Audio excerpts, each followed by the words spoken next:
Hello friends, मैं हूं आपके सामने गौरव मिगलानी। हमारा चैप्टर कंटिन्यू चल रहा है कैश फ्लो स्टेटमेंट का। इस चैप्टर का ये वीडियो नंबर 17 है। इस वीडियो में अब हमको ये डिस्कस करना होगा कि ये जो सारी ट्रांजैक्शंस आपको दिखाई दे रही हैं, हमें इन्हें कहाँ प्रेजेंट करना है, ऑपरेटिंग एक्टिविटीज में, इन्वेस्टिंग में या फाइनेंसिंग में। तो टॉपिक स्टार्ट करने से पहले मैं आपको यही बता देता हूं कि आपको इसी वीडियो के डिस्क्रिप्शन बॉक्स में कैश फ्लो स्टेटमेंट की कंप्लीट प्लेलिस्ट दी हुई है, जिसमें से आप पीछे वाली वीडियोस को बहुत अच्छे से देख सकते हैं। तो आइए अब हम चलते हैं हमारी फर्स्ट ट्रांजैक्शन की ओर, that is redemption of debentures या प्रेफरेंस शेयर्स। हमने डिबेंचर्स होल्डर को या प्रेफरेंस शेयर होल्डर्स को उनका पैसा वापस कर दिया है। इसका मतलब है कि हमने ये एक्टिविटी कौन सी की है, फाइनेंसिंग एक्टिविटी की है। क्यों की है ये भी जान लेते हैं। जब मुझे पैसे की जरूरत होगी तो मैंने क्या किया होगा, डिबेंचर्स या प्रेफरेंस शेयर्स इशू किए होंगे और उनसे मैंने पैसा कलेक्ट कर लिया होगा। अब मेरे पैसे की रिक्वायरमेंट पूरी हो चुकी है तो मैं उनको पैसा वापस लौटाने वाला हूं। तो मैंने क्या किया है, डिबेंचर्स होल्डर्स को या प्रेफरेंस शेयर होल्डर्स को पैसा वापस लौटा दिया है। तो ये हमारी कहां पर आएगी, फाइनेंसिंग एक्टिविटीज में आएगी, क्योंकि मैंने फाइनेंस का अरेंजमेंट किया था, अब उनको पैसा वापस लौटा दिया है। सेकंड ट्रांजैक्शन देखिए, ऑफिस एक्सपेंसेस, सेलिंग या डिस्ट्रीब्यूशन एक्सपेंसेस या मैन्युफैक्चरिंग एक्सपेंसेस, ये हमको कहां प्रेजेंट करना है।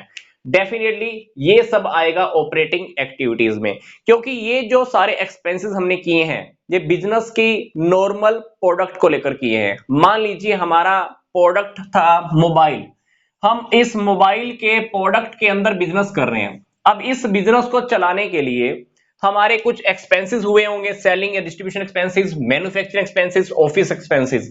तो जो प्रोडक्ट हमारा मेन होता है, उस प्रोडक्ट से रिलेटेड जो भी एक्सपेंसेस होते हैं, परचेज के हो सकते हैं, ऑफिस के एक्सपेंसेस हो सकते हैं, रेंट हो सकता है, बिजली का बिल हो सकता है, रेंट वट जो भी है, वो सारे एक्सपेंसेस हमको कहां लिखने होते हैं, ऑपरेटिंग एक्टिविटीज में लिखने होते हैं।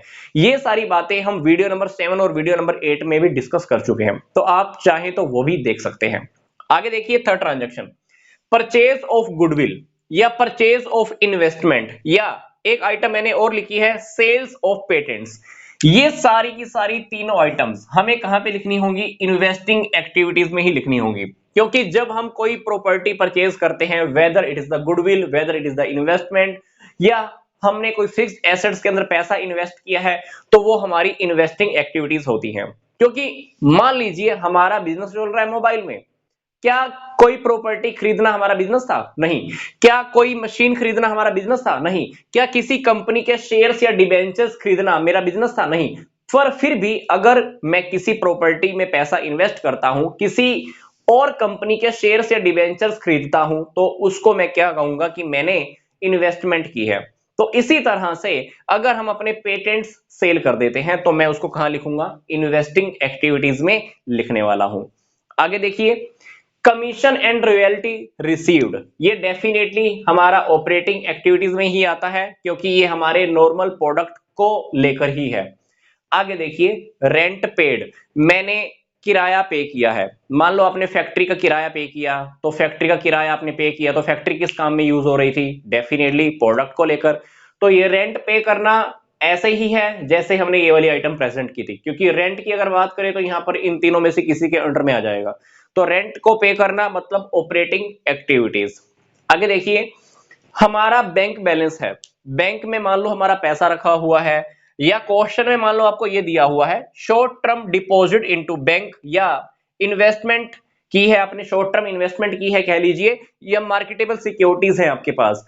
तो ये आइटम हमको क्या लिखनी होती हैं, cash and cash equivalent. Yes, ये टॉपिक ना तो हमारा ऑपरेटिंग में आएगा, ना इन्वेस्टिंग में आएगा, ना फाइनेंसिंग में आएगा। ये वो आइटम्स हैं जो कैश या कैश के इक्विवेलेंट होती हैं। अब कैश और कैश इक्विवेलेंट क्या है, ये ऑलरेडी मैं पीछे वाली वीडियोस में आपको समझा चुका हूं।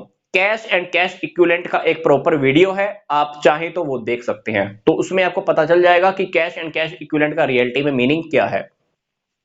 आगे देखिए, सेल ऑफ इन्वेस्टमेंट्स, अगर आपको क्वेश्चन में सिर्फ इतना सा लिखा हुआ मिल जाए, सेल्स ऑफ इन्वेस्टमेंट, हमने अपनी इन्वेस्टमेंट को सेल किया है, सिर्फ इतनी सी लाइन अगर आपको एग्जाम में मिलती है, क्वेश्चन में मिलती है, आपको कहां लिखना है, ये इन्वेस्टिंग एक्टिविटीज में लिखना है। पर क्वेश्चन में आपको ये मिल जाए तो आपको ध्यान से देखना होगा, sales of investment by finance company, ये पूरी लाइन अगर आपको दी हुई है तो ये वाली आइटम आपको अब कहां पे प्रेजेंट करनी है, ऑपरेटिंग एक्टिविटीज में प्रेजेंट करनी होगी।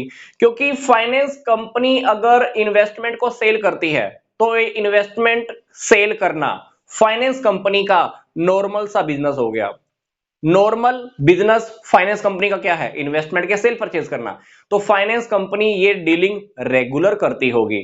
जैसे कि अगर मैं मोबाइल का बिजनेस कर रहा था तो मोबाइल का बिजनेस मेरे लिए क्या है, ऑपरेटिंग एक्टिविटीज। तो यहां पर फाइनेंस कंपनी के लिए इन्वेस्टमेंट का सेल परचेज करना नॉर्मल सा काम है, तो ये उसके लिए ये ऑपरेटिंग एक्टिविटीज बन जाएगा। तो अगर ये इन्वेस्टमेंट कौन सेल करे, नॉन फाइनेंस कंपनी सेल करे, तो इसके लिए ये इन्वेस्टिंग एक्टिविटीज है। जैसे नॉन फाइनेंस कंपनी का एग्जांपल क्या, मोबाइल की कंपनी।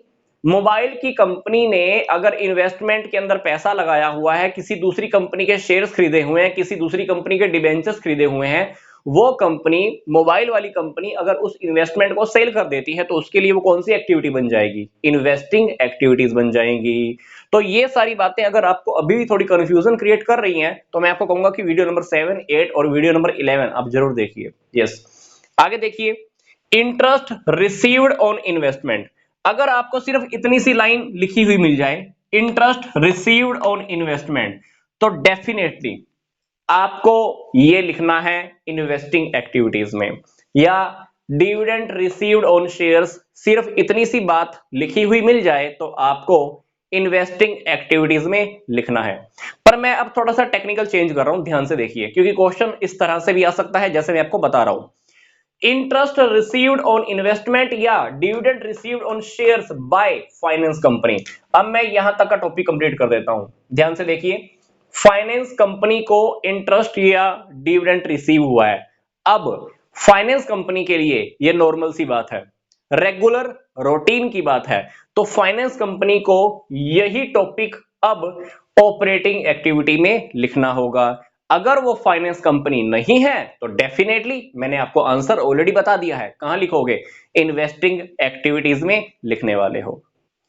आगे देखिए, इनकम टैक्स पेड या इनकम टैक्स रिफंड, ये टॉपिक मैं आपको वीडियो नंबर 11 में बहुत अच्छे से बता चुका हूं, ये हमको लिखना है ऑपरेटिंग एक्टिविटीज में।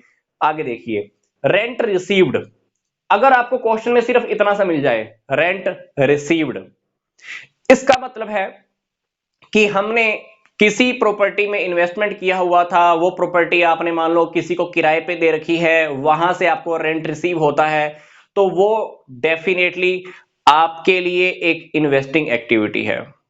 इनकम रिसीव हो रही है, आपकी की गई इन्वेस्टमेंट के ऊपर आपको इनकम रिसीव हो रही है, तो वो आपकी इन्वेस्टिंग एक्टिविटीज में आएगा। सिर्फ रेंट रिसीव्ड दिया हुआ है तो आपको ये आइटम इन्वेस्टिंग एक्टिविटीज में रिप्रेजेंट करनी है। पर अब ध्यान से सुनिएगा, rent received if companies main business is property, company का मेन बिजनेस ही प्रॉपर्टी का है। अगर उस कंपनी को रेंट रिसीव होता है तो वो कंपनी इस रेंट रिसीव को कहां रिप्रेजेंट करेगी। अब कंपनी का मेन बिजनेस ही प्रॉपर्टी का है, तो बिजनेस के लिए तो ये, उस बिजनेस के लिए तो नॉर्मल सी बात होगी प्रॉपर्टी के लेन देन करना। तो उस कंपनी को अगर रेंट रिसीव हो रहा है तो वो कंपनी इस रेंट रिसीव को डेफिनेटली ऑपरेटिंग एक्टिविटीज में ही दिखाने वाली है। अगर कंपनी का बिजनेस प्रॉपर्टी का नहीं है तो अदर मतलब कोई और बिजनेस है, तो डेफिनेटली इस आइटम को हम इन्वेस्टिंग एक्टिविटीज में दिखाने वाले हैं। जो बात मैंने आपको भी बताई भी थी कि अगर रेंट रिसीव्ड खाली आ जाए तो आपको ये कहां पे लिखना है, इन्वेस्टिंग एक्टिविटीज में लिखना है। पर अगर कंपनी का मेन बिजनेस ही प्रॉपर्टी का है तो अगर उसको रेंट रिसीव हो रहा है तो डेफिनेटली हमको कहां लिखना है, ऑपरेटिंग एक्टिविटीज में लिखना है। यहां पर एक एक बात छोटी छोटी है पर बहुत इंपॉर्टेंट है, ये सारी बातें टेक्निकली हैं, बहुत अच्छे से मैं आपको पीछे वाली वीडियोस में एक्सप्लेन कर चुका हूं। अगर आप पूरी सीरीज एक बार देख लेते हैं तो आगे आने वाली वीडियोस कैश फ्लो स्टेटमेंट को रेडी करना आपके लिए बिल्कुल भी मुश्किल नहीं होने वाला है। तो आपसे फिर से रिक्वेस्ट कर रहा हूं, इस वीडियो के डिस्क्रिप्शन बॉक्स में कैश फ्लो स्टेटमेंट की कंप्लीट प्लेलिस्ट का लिंक दिया हुआ है, आप पीछे वाली वीडियोस जरूर देखिए। तो मिलूंगा आपको अब नेक्स्ट वीडियो में मैं।